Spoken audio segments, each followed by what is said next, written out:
Hello students, welcome in Nature Creation official YouTube channel, class 12th. Our next topic is fuel cell. क्या है? Fuel और sales.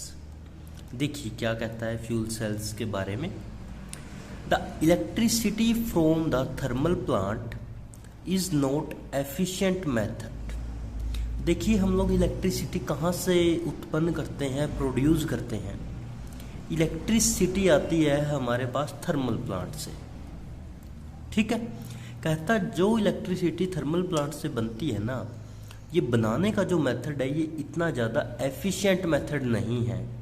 क्यों नहीं है? उसका कारण देखिए, क्योंकि ये मेजर सोर्स ऑफ पोल्यूशन है. इसकी वजह से सबसे ज़्यादा पोल्यूशन होता है.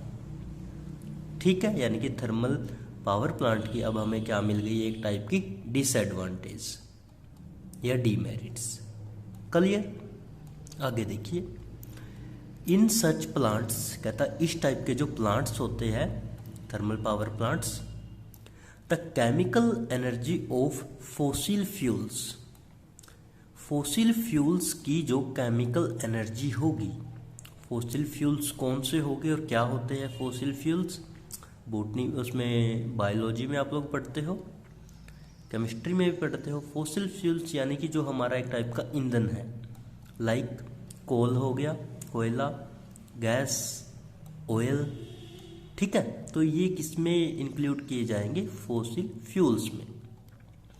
तो कहता इन सब की जो केमिकल एनर्जी होगी, first used for converting H2O into high pressure stream. अब ये हमें यहाँ से स्टार्ट करनी है लाइन. ये तो हमें फॉसिल फ्यूल्स की बता दी केमिकल एनर्जी के बारे में. आगे कहता फर्स्टली हम क्या करते हैं इस टाइप के पावर प्लांट में, जो H2O होता है यानी कि water, it convert into high pressure stream. यानी कि उसको एक हाई प्रेशर स्टीम के अंदर क्या किया जाता है, कन्वर्ट किया जाता है. ठीक है. वाटर से किस फॉर्म में आ जाएगा वो? स्टीम फॉर्म में. Clear. Then use to run a turbine into to produce the electricity. अब इस हाई प्रेशर स्ट्रीम का यूज करके हम लोग एक टरबाइन को चलाएंगे. टरबाइन वो आप लोगों ने देखा होगा ना, इस टाइप से कुछ होता है. इस पर बहुत बड़े बड़े ये अपने फैन टाइप की लगी हुई होती है, इस पर पंखुड़ियाँ. सो कहता इस हाई प्रेशर की जो स्टीम होगी वो इस टरबाइन को चलाने में क्या आएगी, काम आएगी. और जैसे ही टरबाइन चलेगा टू प्रोड्यूस इलेक्ट्रिसिटी, ये क्या प्रोड्यूस कर देगा यहाँ पे? इलेक्ट्रिसिटी या फिर बिजली. ठीक है. एक बार दोबारा देख लीजिए ये सारा. कहता सबसे पहले कहता है कि जो थर्मल पावर प्लांट होते हैं उनमें से इलेक्ट्रिसिटी बनाई जाती है, लेकिन ये एक इफ़ेक्टिव मेथड नहीं है. दूसरा, ये सबसे बड़ा सोर्स होता है पोल्यूशन का. उसके बाद कहता जो इस टाइप के प्लांट्स होते हैं उनमें केमिकल एनर्जी का यूज़ किया जाता है. और केमिकल एनर्जी किसकी? फॉसिल फ्यूल्स की. और फॉसिल फ्यूल कौन कौन से? कोयला हो गया, गैस हो गई, ऑयल हो गया. ठीक है. उसके बाद कहता सबसे पहले हम कन्वर्ट करेंगे वाटर को एक हाई प्रेशर स्टीम में, यानी कि उसकी भाप बना देंगे एक हिसाब से. उस भाप का, उस स्टीम का यूज़ किया जाएगा टरबाइन को चलाने में, और वो टरबाइन प्रोड्यूस करेगा इलेक्ट्रिसिटी. उसके बाद but galvanic cell directly convert CE into EE. CE means chemical energy, EE means electrical energy. अब आप लोग थोड़ा सा पीछे जाएंगे. पीछे जाने का मतलब है लेक्चर जहाँ पे हमने गैल्वेनिक सेल के बारे में पढ़ा था. आप लोगों को डेफिनेशन भी अगर ध्यान में है तो galvanic cell is the cell which convert the chemical energy directly into electrical energy. ठीक है. तो ये क्या कहता है कि हम इतनी लंबी प्रोसेस कहता क्यों करें ये थर्मल पावर प्लांट वाली प्रोसेस. हम लोग क्यों नहीं कहता डायरेक्ट गैल्वेनिक सेल का यूज़ करें, जो उसको केमिकल एनर्जी को सीधा ही कहता है इलेक्ट्रिकल एनर्जी में कन्वर्ट कर देगा और एफिशिएंट भी है, जबकि ये तो एक एफिशिएंट मेथड नहीं है, not efficient method, but this is the efficient method. ठीक है। दूसरा, यहाँ पे पोल्यूशन हो रहा था, इसने पोल्यूशन भी नहीं किया। Clear? So now galvanic cell that are designed to convert the energy of fuel like hydrogen, methane, methanol, etc. कहता अब क्या करेगा, जो ये गल्वेनिक सेल होगा इसको इस तरीके से डिजाइन किया गया है, बनाया गया है कि ये क्या करे। यहाँ पे हमने कहा था फॉसिल फ्यूल, बट वहाँ पे फॉसिल फ्यूल थे ये तीनों। अब वो फॉसिल फ्यूल हमारे पास जब गल्वेनिक सेल का यूज़ करेंगे तो वो कन्वर्ट हो जाएंगे, या फॉसिल गल्वेनिक सेल में हम यूज़ करेंगे क्या क्या, एक तो हाइड्रोजन, एक मीथेन और एक मीथेनॉल, 3 केमिकल्स यूज़ करते हैं। डायरेक्ट भी अगर कोई पूछे कि फ्यूल सेल में कौन कौन से 3 केमिकल है जिनका हम गल्वेनिक सेल के तौर पे यूज़ किया जाता है, so hydrogen, methane and methanol. ठीक है। कहते हैं इन तीनों का यूज़ करके गल्वेनिक सेल में डायरेक्टली इनकी एनर्जी को कन्वर्ट कर लेंगे इलेक्ट्रिकल एनर्जी में, and that is known as fuel cell. क्योंकि जो हाइड्रोजन है, हाइड्रोजन का हम डायरेक्ट यूज़ करते हैं एज अ फ्यूल, मीथेन का यूज़ करते हैं एज अ फ्यूल, मीथेनॉल को भी आगे प्रोसेसेस लगा के यूज़ किया जाता है। सो इन तीनों का जब गल्वेनिक सेल में यूज़ किया जाता है, that energy is convert into directly electrical energy में, और तब उस सेल को बोला जाएगा फ्यूल सेल। क्लियर यहाँ तक? कोई डाउट? आगे देखिए, आगे कहता है the most successful fuel cells use the reaction. कहता है जो सबसे ज़्यादा सक्सेसफुल सेल्स होता है फ्यूल सेल, उसके अंदर कौन सी रिएक्शन होती है, उसके अंदर ये रिएक्शन होती है 2H2 प्लस O2 एंड लिख दिया इसमें, चलो एंड भी लिख दिया, कोई दिक्कत नहीं है क्योंकि ये तो हम जर्नल शो कर रहे हैं। तो ये कन्वर्ट हो गया कहता 2H2O में, ऐसे प्लस ही लिख लेंगे तो ज़्यादा बेटर रहेगा। ठीक है, इसकी बजाय सो 2H2 प्लस O2 कन्वर्ट हो गया कहता 2H2O में। ये रिएक्शन होती है एक मोस्ट सक्सेसफुल फ्यूल सेल के अंदर। The cell was used for providing the electrical energy in Apollo space program. अब ये अपोलो स्पेस प्रोग्राम नया वर्ड आया आपके सामने। सबसे पहले आपको इसके बारे में ही पता होना चाहिए। हमारे जो स्पेस प्रोग्राम्स होते हैं, जो हमारी कंट्री की जो ऑर्गेनाइजेशन है इसरो, इंडियन साइंटिफिक रिसर्च, तो वो कहाँ करी गई थी? अपोलो स्पेस प्रोग्राम के अंदर। ठीक है। अब इस रिएक्शन से देखिए बच्चे क्या प्रोडक्ट आया है हमारे पास, दैट इज वाटर। सो कहता है यहाँ पे जो वाटर प्रोड्यूस हुआ है वर कंडेंस, उसको कंडेंस किया जाएगा, यानी कि उसको दूसरी फॉर्म के अंदर लाया जाएगा, एंड एडिड टू DW। यहाँ पे DW का मतलब है drinking water. So added to DW for astronaut, और उसको कंडेंस करके एक दूसरी फॉर्म में चेंज करके ड्रिंकिंग वाटर में ऐड कर दिया जाएगा एस्ट्रोनॉट के लिए। क्लियर?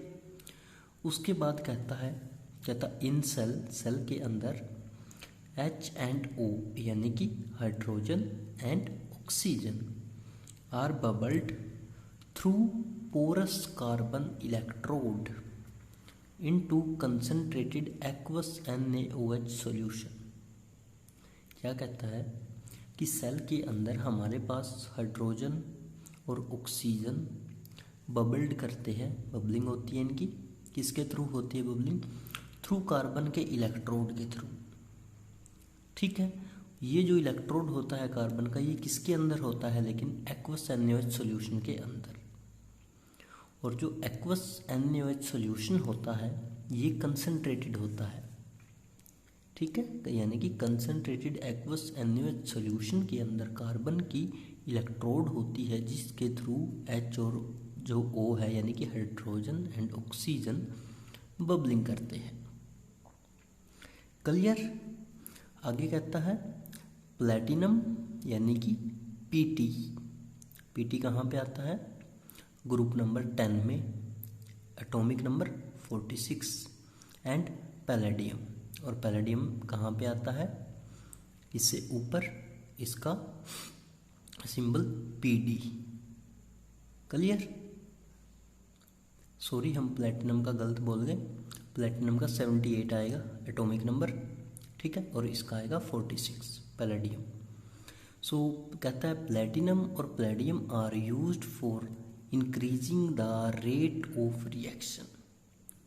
सिंपली दूसरे शब्दों में समझे तो कि जो प्लैटिनम और पैलेडियम मेटल है हमारी ग्रुप नंबर 10 की, एटॉमिक नंबर 46 एंड 78, इसका सिंबल पीटी, इसका सिंबल पीटी। कहता इन दोनों को एक्ट करवाया जाएगा एज अ कैटालिस्ट। और जब किसी रिएक्शन में कैटालिस्ट डालते हैं तो वो रिएक्शन के इंक्रीज कर देती है रेट ऑफ रिएक्शन को। क्लियर यहाँ तक?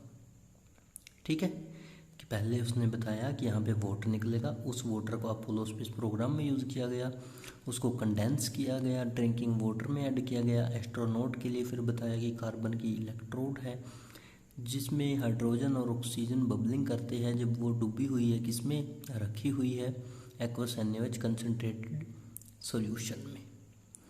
फिर हम कैटालिस्ट का यूज़ करते हैं जिनमें हम मेनली प्लैटिनम और पैलेडियम यूज़ करेंगे, जो दोनों ही क्या करेंगे? इंक्रीज कर देंगे रेट ऑफ रिएक्शन को। अब हम रिएक्शन देखते हैं। सबसे पहले रिएक्शन देखते हैं कैथोड के ऊपर। कैथोड पे क्या होगा? O2 होगा, साथ में 2H2O होगा लिक्विड फॉर्म में, साथ में 4 इलेक्ट्रॉन्स होंगे। O2 plus 2H2O plus 4 electron gives 4OH negative aqueous. देखिए अब बैलेंस है या नहीं, करते हैं। 2 हाइड्रोजन 2 ये, तो यानी कि टोटल 4 हाइड्रोजन, और तो नहीं है ना, इधर नहीं है, तो इधर 4 हाइड्रोजन, ठीक है। उसके बाद O2 2 ये और 2 O ये, 4 ऑक्सीजन, यहाँ पे 4 ऑक्सीजन। उसके बाद यहाँ पे 4 इलेक्ट्रॉन्स, लेकिन यहाँ पे 4 नेगेटिव, यानी कि ठीक है 4 इलेक्ट्रॉन्स। तो इसका मतलब क्या हो गया कि रिएक्शन बैलेंस्ड है और कैथोड के ऊपर क्या बन गया? 4OH नेगेटिव एक्वस फॉर्म में। उसके बाद देखते हैं एनोड के ऊपर। एनोड पे क्या होगा? 2H2 यानी कि हाइड्रोजन गैस होगी वहाँ पे, साथ में जो ऊपर हमारे पास बना था 4OH नेगेटिव एक्वस फॉर्म में, उसको लेंगे। 4OH नेगेटिव एक्वस फॉर्म में लिया, दोनों को मिलाने से क्या बन गया?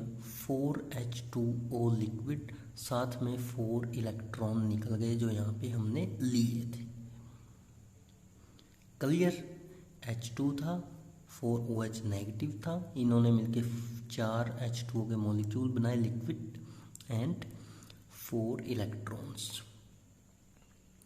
अब ओवरऑल देखते हैं, दोनों रिएक्शन को जब कंबाइन कर लेते हैं हम ओवरऑल में, तो देखिए क्या क्या लिया था हमने। 2H2 2H2 O2 O2, ठीक है। इन दोनों से मिलके क्या बनेगा? वाटर, और इन दोनों से मिलके क्या बनेगा? OH negative. तो हमने यही ले लिया डायरेक्ट, क्योंकि ये भी गैसियस फॉर्म है, O2 जो है, H2 जो ये है ये भी गैसियस फॉर्म में है, दोनों लेंगे गैसियस फॉर्म में and they are convert into liquid form forming H2O, ठीक है। सो यानी कि यहाँ पे वाटर के मॉलिक्यूल्स बन जाते हैं। ये थी हमारी फ्यूल सेल की रिएक्शन। क्लियर है स्टूडेंट्स यहाँ तक? उसके बाद देखिए, उसके बाद कहता है कि जो फ्यूल सेल है इसकी एफिशिएंसी होती है हमारे पास 70%, यानी कि फ्यूल सेल की जो एफिशिएंसी है वो 70% है, 30% अब भी बाहर है सिस्टम से। क्लियर? ये नहीं है कि अगर आपने कोई कहे आपसे किसी एक नॉर्मल यूनिट जर्नल कंसिडर कर लो कि आपने 100% काम किया है तो उसमें से सिर्फ 70% ही काम है जो वो काम का है, बाकी 30% वेस्टेज है एक टाइप से। आगे देखिए, tremendous development for new electrode catalyst electrolyte. कहता ठीक है कि इसकी 70% है फ्यूल सेल की, यहाँ तक की एफिशिएंसी। कहता ट्रीमेंडियस डेवलपमेंट चल रही है, यानी कि डेली नई नई डिस्कवरियाँ चल रही है या इसके ऊपर काम हो रहा है। किसके ऊपर? फॉर न्यू इलेक्ट्रोड, नए इलेक्ट्रोड बनाने के लिए, नए कैटालिस्ट बनाने के लिए, नए इलेक्ट्रोलाइट बनाने के लिए। तो यहाँ पे सारी चीज़ें यूज हुई है। इलेक्ट्रोड कार्बन का यूज हुआ है, कैटालिस्ट प्लेटिनम यूज हुआ है, इलेक्ट्रोलाइट जब हम देखते हैं सेल को तो उसमें यूज होता है। सो कहता इनका जो एडवांस वर्जन होगा, जो अच्छी क्वालिटी होगी, अच्छी एफिशिएंसी होगी, उनकी डिस्कवरी चल रही है। आगे, fuel cells are pollution free. सबसे अच्छी जो बात है इनकी, जो हमारे एनवायरनमेंट के लिए सेफ़ है, हैजर्डस नहीं है हमारी हेल्थ के लिए, fuel cells are pollution free. So ये एनवायरनमेंट को भी पोल्यूट नहीं करते। कौन नहीं करते? Fuel cell. क्लियर? जबकि हमने जब हैं बच्चे, सो कोरोजन क्या होता है? The oxidation of metal when expose to air. एक एक वर्ड का अगर आपको मतलब पता होगा तो आप इजीली हर चीज़ को कर पाओगे। ये कहता है ऑक्सीडेशन। आप लोगों ने दो प्रोसेसेस पढ़ी थी, एक ऑक्सीडेशन होती थी, एक रिडक्शन होती थी। एक प्रोसेस में इलेक्ट्रॉन लूज होते थे, दूसरे प्रोसेस में इलेक्ट्रॉन गेन होते थे। ठीक है, अब मैं आपको यहाँ पे जब मेटल की ऑक्सीडेशन हो जाएगी, ऑक्सीडेशन का मतलब होता है स्टूडेंट्स, दोबारा बता रहा हूँ, वैसे बताना नहीं चाहिए, यानी कि जब किसी मेटल है, जो कोई एलिमेंट है, वो खुद के इलेक्ट्रॉन्स को लूज कर देता है। ठीक है, एग्जाम्पल ले लेते हैं, आगे आएगा वैसे तो, चलो आगे ही देखते हैं। ठीक है, मेटल की क्या हो गई? ऑक्सीडेशन। कब हुई? व्हेन एक्सपोज टू एयर, जब उसको खुले में छोड़ा गया, जहाँ से एयर उसके कांटेक्ट में आ सके, एंड मॉइस्चर, या फिर उसको मॉइस्चर मिल सके, नमी वो चीज़ पकड़ सके, तब उस प्रोसेस को बोला जाता है कोरोजन। यानी कि जब कोई मेटल एयर के या मॉइस्चर के कांटेक्ट में आती है तो उस मेटल की ऑक्सीडेशन हो जाती है, and that process is called corrosion. ठीक है, अब देखते हैं हम इसके एग्जाम्पल कि कोरोजन का एग्जाम्पल क्या है। जो जर्नल लाइफ में आप लोग एग्जाम्पल देखते हो वो है convergence of iron into rust. इसका क्या मतलब है? Conversion of iron into rust, यानी कि जो लोहा होता है, आप लोग देखते हो जब कोई लोहे की चीज़ बाहर खुले में पड़ी रहती है, हवा धूप पानी उस पर लगता है, तो थोड़े दिनों के बाद उसके ऊपर जंग लगना स्टार्ट हो जाता है, और थोड़े दिनों में उसकी जो परत है, जंग की एक ऊपर परत बन जाती है, और फिर उसके बाद टाइम टू टाइम वो जो पूरा लोहा था वो पूरा ही जंग में कन्वर्ट हो जाता है। सो वो किसकी वजह से होती है? वो चीज़ जर्नल लाइफ में आप लोग देख सकते हो, हर कोई देखता है, वो होती है कंप्लीट कोरोजन की प्रोसेस। ठीक है, ये हो गया एक एग्जाम्पल। दूसरा एग्जाम्पल देखिए, टर्निशिंग ऑफ सिल्वर।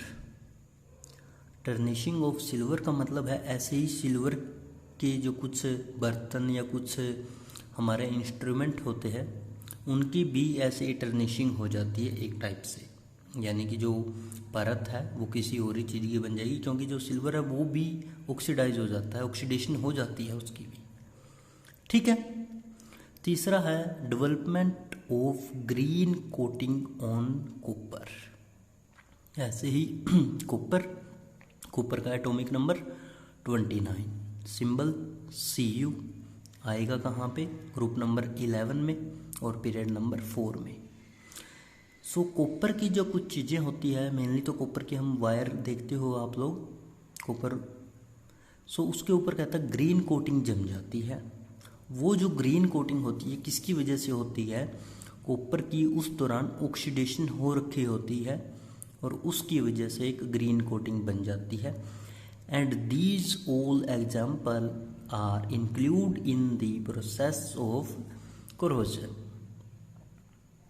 ठीक है बच्चे, यहाँ तक। उसके बाद in case of iron is called rusting. अच्छा, अब आप लोगों ने एक चीज़ और पढ़ी होगी, रस्टिंग ऑफ आयरन।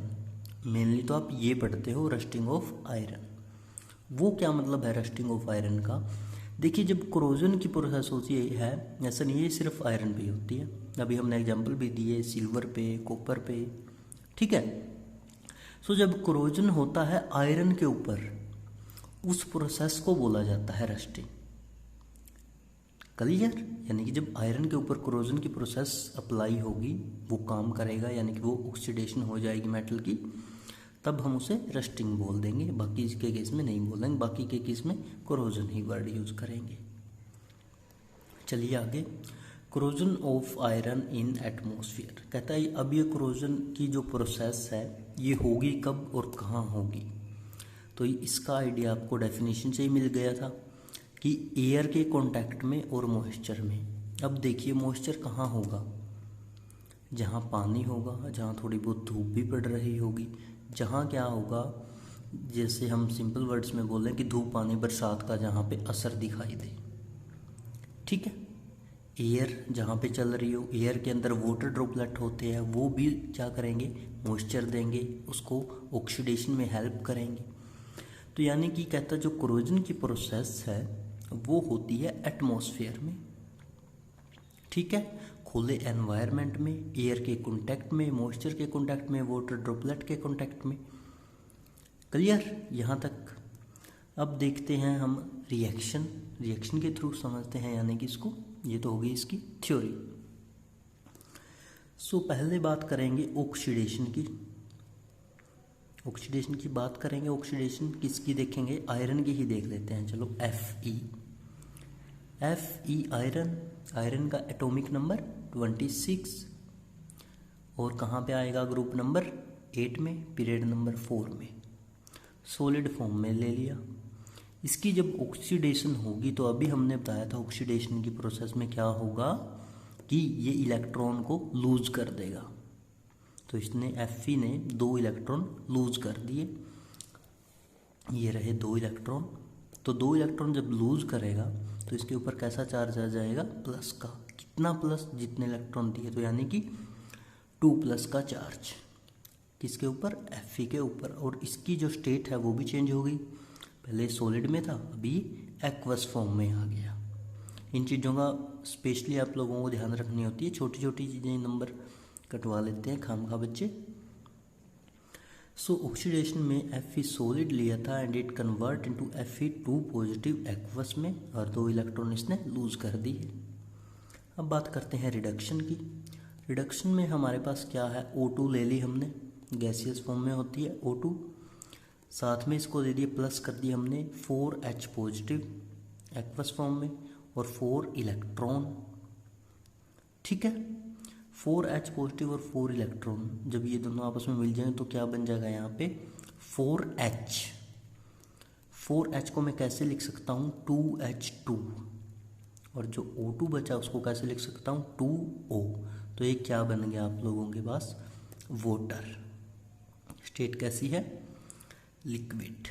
दोबारा देखिए रिडक्शन की प्रोसेस, अगर किसी को ना समझ में आई तो O2 लेंगे गैसियस फॉर्म में, 4H प्लस 4 इलेक्ट्रॉन, जो H प्लस और इलेक्ट्रॉन से ये आपस में न्यूट्रल होकर क्या बना देंगे? 4 हाइड्रोजन। 4 हाइड्रोजन को लिख सकते हैं 2H2। जब 2H2 कंबाइन हो जाएगा O2 के साथ, it gives 2H2O in the form of liquid. Clear? ये ऑक्सीडेशन थी, ये रिडक्शन थी। चलते हैं आगे। आगे कहता है एटमॉस्फेरिक ऑक्सीडेशन। ये तो ठीक है, हमें समझने के लिए हमने आयरन का एग्जांपल ले लिया या इसका ले लिया, लेकिन एटमॉस्फेयर में कैसे होती है? एटमॉस्फेरिक जो ऑक्सीडेशन होती है वो रिएक्शन कुछ इससे थोड़ी सी अलग है। देखिए कैसे। जैसे आयरन था पहले सॉलिड फॉर्म में, वो आयरन सॉलिड से कहाँ चला गया था, ऑक्सीडेशन हो गई थी उसकी and it convert into Fe2+ form में। ठीक है, तो ये हमने लिया Fe2+। क्लियर। रिडक्शन प्रोसेस में क्या बना था, वाटर, ये लिया हमने वाटर 2H2O। उसके बाद यहाँ पे हमने क्या लिखा था, O2 गैसियस फॉर्म में, लेकिन यहाँ पे मैं लिख रहा हूँ हाफ O2। हाफ O2 का मतलब सिंपल क्या है, एक ऑक्सीजन, बट उसको एक नहीं लिख सकते ना, ऑक्सीजन को लिख सकते हैं, उसके लिए फिर अलग कंडीशन हो जाती है, नेसेंट फॉर्म बन जाएगी वो। तो यहाँ पे क्या आएगा फिर O2 half, and it gives Fe2O3 solid form में and 4H positive gaseous form में। और Fe2O3 को बोल देंगे क्या, फेरिक ऑक्साइड। क्या बोलेंगे इसको, फेरिक ऑक्साइड। चलिए आगे देखते हैं।